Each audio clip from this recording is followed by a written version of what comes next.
Okay so hello students, welcome back to our channel NEET foundation 9th and 10th।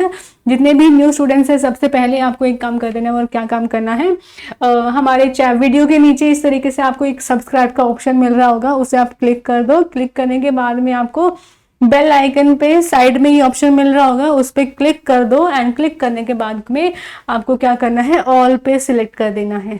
All पे select करने से देखो होगा क्या, हमारी जितनी भी वीडियोस हैं वो ऑन टाइम आपको सारी नोटिफिकेशन जो है वो सारी मिलती रहेंगी। एंड सारी चीज़ें टाइम पे आपको मिलती रहेंगी, कुछ भी चीज़ छूटेगी नहीं है आपकी, ठीक है। और एक और काम ये है कि मान लो अगर हम जो भी वीडियो में पढ़ रहे हैं उसके आपको नोट्स चाहिए, हैंड रिटन नोट्स चाहिए, तो हैंड रिटन नोट्स लेने के लिए आपको क्या करना है, एमसीक्यूज लेने हैं मान लो आपको, या फिर डीपीपीज लेने हैं, प्रैक्टिस करने हैं अपने एग्जाम के लिए। तो उसके लिए आपको एक छोटा सा काम एक और करना है। हमारा टेलीग्राम ग्रुप है NEET foundation class 9th and 10th, इस ग्रुप को आपको ज्वाइन कर लेना है, ठीक है।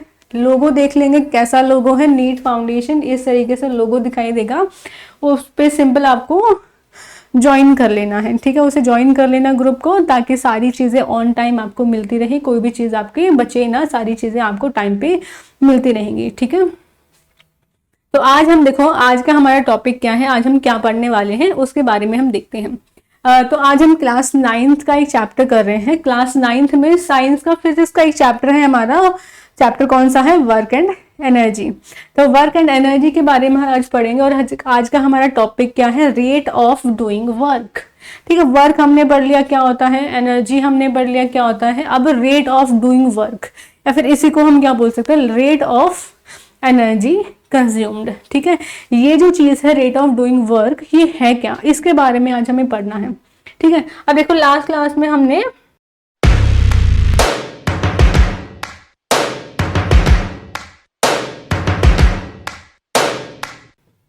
कंजर्वेशन ऑफ एनर्जी हमने पढ़ा था कि मैकेनिकल एनर्जी जो है, जो हमेशा जो हमारी एनर्जी है, mechanical energy, kinetic energy plus potential energy, वो हमेशा हमारी क्या रहेगी, सेम रहेगी, चाहे किसी भी पॉइंट पे हम देखें।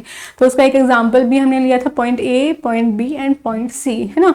इन तीनों पॉइंट्स पे देखो हमने चेक किया था कि हमारी जो एनर्जी है, टोटल मैकेनिकल एनर्जी, वो सेम रहेगी, चाहे काइनेटिक एनर्जी बदल जाए, पोटेंशियल एनर्जी, ये दोनों आपस में कन्वर्ट होती रहती हैं, लेकिन जो टोटल मैकेनिकल एनर्जी है वो क्या रहेगी, हमेशा हमारी कंजर्व रहेगी, ठीक है।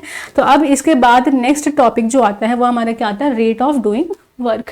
तो रेट ऑफ डूइंग वर्क क्या है, हम एक वर्ड लेके आते हैं, पावर। पावर जो है वो होता क्या है, इसके बारे में समझो, ठीक है। अब देखो स्टार्ट, ये वर्ड आपने पहली बार तो नहीं सुना है ना, इससे पहले भी आपने कई बार सुना है कि पावर है, कि जैसे मेरे अंदर बहुत ज़्यादा पावर है, तुम्हारे अंदर बहुत ज़्यादा पावर है। तो पावर से अगर इसको हम डिफाइन करेंगे, एग्जैक्टली पावर होता क्या है ना, कि एग्जैक्टली पावर होता क्या है, कैसे बताएंगे इसको, है ना।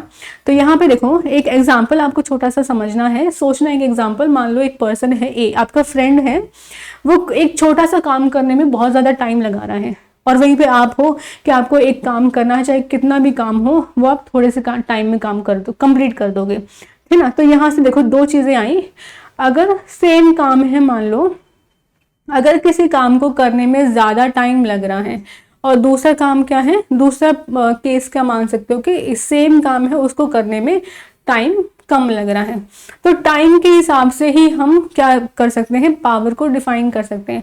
मान लो कोई ऐसी चीज़ है जो वर्क कर रही है कम टाइम में, अगर कम टाइम में सेम अमाउंट ऑफ वर्क हो रहा है तो पावर वहां पे हम क्या मान लेंगे, ज़्यादा मान लेंगे, है ना। और सेम टाइम, और हम अगर मान लो सेम वर्क करने में टाइम ज़्यादा लग रहा है, तो वहां पे हम क्या मान लेंगे कि हमारी जो पावर है वो क्या है, कम है। तो पावर क्या है, रेट ऑफ डूइंग वर्क, कि कितने टाइम में कितना वर्क हुआ है, कम हुआ है या ज़्यादा हुआ है, वो हमारा क्या हो जाएगा, रेट ऑफ डूइंग वर्क हो जाएगा। और यही हमारा क्या हो जाएगा, वर्क हो जाएगा, यही हमारा क्या हो जाएगा, पावर हो जाएगा, है ना।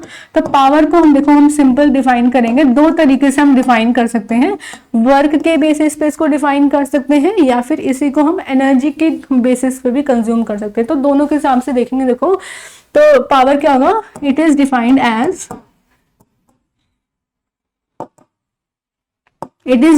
As rate of doing work, rate of doing work, ठीक है।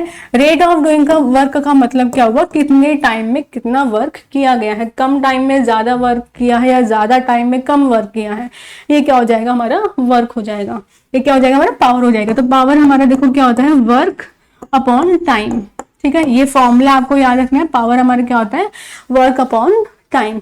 या इसी को हम क्या लिख सकते हैं, पावर जो है वो क्या होता है, एनर्जी के बेसिस पे अगर लिखेंगे तो इसे क्या लिखेंगे, इट इज डिफाइंड एज, इसको हम क्या बोलेंगे, it is defined as rate of energy consumed. अब क्या हो जाएगा, एनर्जी कंज्यूम कितने रेट पे हो जाएगी, कितने टाइम में कितनी एनर्जी कंज्यूम हो रही है ना, रेट ऑफ एनर्जी कंज्यूम्ड। तो ये हमारा क्या हो जाएगा, पावर हो जाएगा। तो पावर वर्क एनर्जी के हिसाब से क्या आएगा, देखो एनर्जी के हिसाब से क्या आएगा, वो हमारा बनता है एनर्जी और नीचे क्या आ जाएगा, टाइम, एनर्जी अपॉन टाइम। ठीक है, तो ये हमारा क्या हो जाएगा, पावर हो जाएगा। अब इसके बाद देखो इसकी यूनिट क्या होगी, यूनिट्स इसकी एसआई यूनिट हम देखेंगे। देखो एसआई यूनिट होती है इसकी वॉट, इसकी एसआई यूनिट क्या है, वॉट के इक्वल है। ठीक है, तो यहीं से देखो हम क्या करेंगे, 1 वॉट को अगर अब हम क्या कर सकते हैं, डिफाइन कर सकते हैं। 1 वॉट को हम कैसे डिफाइन करेंगे, देखो वही चीज हमें देखनी है। ठीक है, तो अब हम क्या करते हैं, देखो अब हम यहाँ पे करेंगे, हमने देखा कि एसआई यूनिट जो है वो क्या है, वॉट है। ठीक है, अब हम क्या करेंगे, यहाँ पे ऐसा यूनिट तो इसकी वॉट है, लेकिन अब हमें क्या करना है, 1 वॉट को डिफाइन करना है कि 1 वॉट होता कितना है ना। तो 1 वॉट को कैसे डिफाइन करेंगे, देखो फॉर्मूले के हिसाब से करेंगे, power equals to work upon में टाइम। हमें पावर की वैल्यू कितनी चाहिए, हमें पावर चाहिए 1 वॉट के इक्वल। पावर 1 वॉट कैसे आ सकता है, ये दोनों चीजें अगर 1 हो जाए तो पावर भी 1 आ जाएगा, है ना। तो अगर वर्क को हम कर दें 1 जूल के इक्वल, क्या कह रहे हैं, अगर वर्क को हम कर दे 1 जूल के इक्वल और टाइम को हम कर दे, ऐसा यूनिट ले रहे हैं तो सेकंड है ना, और टाइम को हम कर दे 1 सेकंड के इक्वल, तो उस टाइम पे हमारा पावर कितना हो जाएगा, 1 वॉट के इक्वल हो जाएगा। तो यहाँ से हम 1 वॉट को डिफाइन अगर करेंगे तो क्या आएगा, is defined as if 1 joule of work, if 1 joule of work is done in 1 second of time,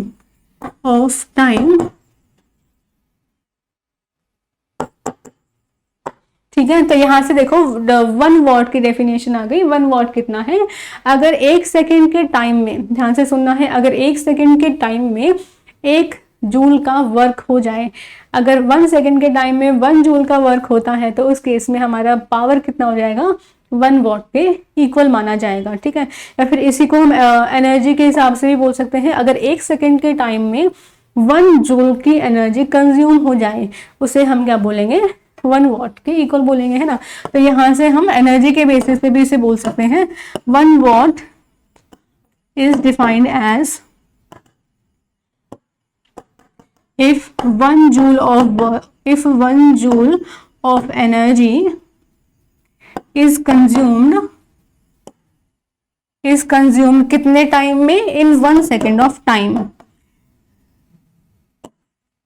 in 1 second of time, तो उस केस में हमारा वर्क, हमारा पावर कितना माना जाएगा, 1 वॉट के इक्वल माना जाएगा। तो ये आपको समझ में आ गया। अब देखो इससे रिलेटेड एक और चीज आपको ध्यान में रखनी है, जो ये वॉट है, जो हमने यूनिट बात करी है, ऐसा यूनिट वॉट, ये जो है ये काफी स्मॉल यूनिट होती हैं, तो नॉर्मली हम इतनी छोटी यूनिट को यूज नहीं कर पाते हैं, तो इसकी जगह पे एक और बड़ी यूनिट हम यूज करते हैं, और क्या है, किलोवॉट। तो 1 किलोवॉट हमारा कितना होता है, देखो जैसे 1 किलोग्राम में कितने ग्राम होंगे, 1000 ग्राम, है ना। 1 किलोमीटर में कितने मीटर होंगे, 1000 मीटर। ऐसे ही 1 किलोवाट में कितने वॉट होने वाले हैं, है ना, तो वो हमारे कितने हो जाएंगे, 1000 वॉट के इक्वल। तो 1 kilowatt equals to 1000 what.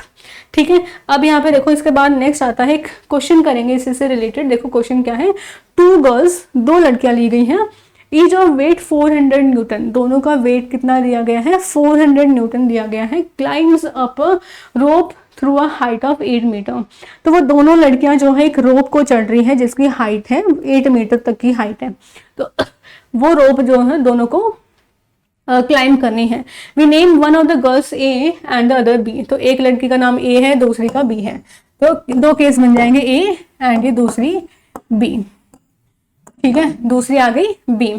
We अब आगे देखो, girl A takes 20 seconds while B takes 50 seconds. तो फर्स्ट गर्ल जो है ए वो 20 सेकेंड्स में रोप को क्लाइम कर जाती है और जो बी है वो 50 सेकेंड्स में क्लाइम कर पा रही है। तो दोनों ने कितनी पावर एक्सपेंड की है इस केस में, वो हमारा क्या आ जाएगा, हमें पावर निकालनी है अब उसकी दोनों की। ठीक है, तो यहाँ पे देखो केस 1 हम देख लेते हैं। यहाँ पे केस 1 कितना आएगा, देखो पहले वैल्यूज लिख लेते हैं। पावर, पहले वेट, पहली गर्ल का वेट कितना है, वेट कैसे मेजर करते हैं, mg से, है ना, वेट कैसे मेजर करते हैं, mg से। तो mg की वैल्यू कितनी है, 400 न्यूटन। नेक्स्ट हाइट कितनी है, रोप की हाइट कितनी है, 8 मीटर्स है। SI यूनिट में है न्यूटन, SI यूनिट में है मीटर, तो चेंजेस करने की जरूरत है नहीं, है ना। अब आगे देखो, गर्ल ए का जो टाइम है वो कितना है, वो दे रखा है हमें 20 सेकेंड्स का। ये भी SI यूनिट में ही है, तो इसे भी चेंज करने की जरूरत नहीं है। अब हमें निकालना क्या है, पावर निकालना है, कितना होगा। पावर का फॉर्मूला क्या होता है, देखो, है ना, पावर का फॉर्मूला हमारा क्या होता है, वर्क अपॉन में टाइम। अब वर्क हमारा किसके इक्वल होता है, एनर्जी के ही इक्वल होता है, एनर्जी अपॉन में टाइम आ जाएगा। अब एनर्जी का क्या फॉर्मूला बनना चाहिए, देखो, जब लड़की जो है वो गर्ल ए जो है वो ऊपर पहुंच जाएगी, किसी हाइट पे पहुंच जाएगी, हाइट पे पहुंच जाने वाली है ना, तो वहां पे क्या होगा, उसमें वहां पे पहुंचने के बाद उसमें क्या रहेगा, पोटेंशियल एनर्जी रहेगा, है ना। तो यहाँ से हम एनर्जी का जो फॉर्मूला लगाएंगे वो पोटेंशियल एनर्जी का फॉर्मूला लगा सकते हैं, mgh, और नीचे क्या आना है, टाइम। अब सिंपल वैल्यू पुट कर देंगे, mg कितना है 400, वेट कितना है 400 है, हाइट कितना ऊपर जाना है 8 मीटर है, और नीचे टाइम कितना है 20 सेकेंड्स है। अब इसे क्या करना है, सिंपल सॉल्व कर देना, 0 से 0 कैंसिल, ये 1 से, और ये आ गया 20 से, तो 8 इंटू 20 आ गया। अब हमारा 8 इंटू 20 कितना होता है, 160। अब ये सारी चीजें SI यूनिट में है, तो पावर की यूनिट भी क्या आएगी, SI यूनिट ही आने वाली है, 160 वॉट आएगी। तो गर्ल ए ने 160 वॉट की पावर जो है वो स्पेंड कर दी मान लो ऊपर तक पहुंचने के लिए। ये हो गया। अब सेकंड केस देखो, ऐसे गर्ल बी का निकालेंगे, उसका वेट कितना है, mg है उसका भी सेम ही है, 400 मीटर न्यूटन आ गया। अब हाइट कितनी है, रोप की हाइट भी सेम है, 8 मीटर, SI यूनिट, और नीचे इसमें अब ये टाइम ले रही है कितना, 50 सेकेंड्स का टाइम ले रही है, ज्यादा टाइम ले रही है। तो ये सोच भी सकते हो, इसने कम टाइम लिया था तो इसकी पावर ज्यादा आई है ना। अब इसने टाइम ज्यादा लिया है तो पावर इसकी क्या आनी चाहिए, कम आनी चाहिए, है ना। तो यहाँ से हमें चीजें समझ में आ गई, है ना। तो अब पावर का फॉर्मूला लगा देंगे, वेट वर्क अपॉन में टाइम। वर्क की जगह पे क्या लिख देंगे हम, एनर्जी लिख देंगे, तो ये आ गया एनर्जी अपॉन में टाइम। एनर्जी का कौन सा फॉर्मूला, mgh वाला, पोटेंशियल एनर्जी वाला, है ना, और नीचे क्या आ जाएगा, टाइम। अब सिंपल वैल्यू पुट कर देनी है आपको, mg कितना है 400 न्यूटन है, वेट कितना है 400 न्यूटन है ना। अब इसके बाद हाइट कितना है 8, और नीचे क्या आएगा, टाइम। अब की बार टाइम कितना ले रही है, 50 सेकेंड्स का टाइम ले रही है। तो यहाँ पे ये 1 से, ये 0 से 0 कैंसिल, यहाँ पे ये 1 से, और ये 8, तो ये कितना बना, 8 इंटू 8 बन गया। अब 8 का स्क्वायर तो पता ही है ना, कितना होगा, 64 वॉट। यूनिट आनी है वॉट, बिकॉज सारी चीजें ऐसा यूनिट में है यहाँ पे भी, तो आंसर भी पावर का ऐसा यूनिट में आने वाला है। तो यहाँ से हमें पता चला जो गर्ल ए की पावर है वो कितनी है, 160 वॉट की पावर उसने स्पेंड की है, और जो गर्ल बी है उसने जो पावर स्पेंड की है ऊपर तक पहुंचने में वो कितनी है, 64 वॉट की पावर उसने स्पेंड कर दी है ना। तो यहाँ पे हमने ये समझ लिया कि पावर क्या होता है, और उसका हमने क्वेश्चन किया। तो आज हम इतना ही करेंगे, अब करेंगे हम नेक्स्ट क्लास में। Okay, bye and take care.